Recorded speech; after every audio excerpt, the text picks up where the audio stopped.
دلوں کا قرار اور سکون کا حاصل نہ رہنا، یہ انسان کو موت کے گھاٹ اتارنے پر مجبور کرتا ہے۔ کبھی کبھار اچھا خاصا آدمی، لیکن اس کے اندر جو ہلچل ہے، اس کے اندر جو بے قراری ہے، وہ لوگوں کو معلوم نہیں، اور وہ چند دنوں کے بعد خبر آ جاتی ہے کہ اس نے سوسائڈ کر لیا، اپنے گھر میں لٹک کر کے، یا اپنے آپ کو جلا کر کے، یا اپنے آپ کو کسی پانی میں غرق کر کے خود کو اس نے ہلاک کر لیا۔ یہ ہلاکت خود سے سوسائڈ کے جو آج نتائج سامنے آ رہے ہیں، اس کی سب سے بڑی وجہ ڈپریشن کا ہونا، سکون کا نہ ہونا۔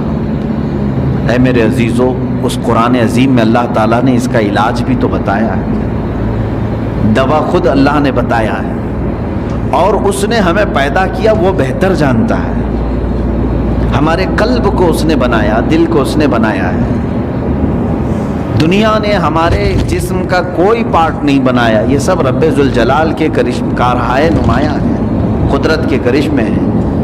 اور اس نے جب قرآن میں ایک ہی آیت میں دو جگہوں پر یوں فرمایا، الذین آمنوا وتطمئن قلوبهم بذکر اللہ، وہ لوگ جو ایمان لائے ان کے دل اللہ کے ذکر سے مطمئن ہوتے ہیں۔ الا بذکر اللہ تطمئن القلوب، آگاہ ہو جاؤ اے لوگو، اللہ کے ذکر سے ہی دلوں کو سکون ملتا ہے۔ تو ذکر اللہ یہ رب ذوالجلال کی طرف سے دی گئی دوا بھی ہے، شفا بھی ہے، دعا بھی ہے، علاج بھی ہے۔ اور اسی سے دور بھاگ کر کے آج لوگ بے قراری میں ہیں۔ میں نے شاید پچھلے ذکر کی مجلس میں اس بات کو ذکر کیا ہوگا کہ اولیاء کاملین جو ہندوستان آئے، یا پھر دوسرے مقامات پر جو صوفیہ اکرام ہیں، صوفیہ اکرام نے جو اسلام کی تبلیغ فرمائی، سب سے بڑا ان کے پاس ہتھیار کیا تھا؟ آج مثال کے طور پر آپ ہم سب کو اگر سنتے ہیں مجھے، تو ظاہر سی بات ہے میری اور دوسری چیزیں تو آپ کو معلوم نہیں ہوں گی، لیکن تقریر معلوم ہے کہ یہ مشہور ہیں اپنی تقریر سے یا بیان سے، یہ ایک چیز معلوم ہے۔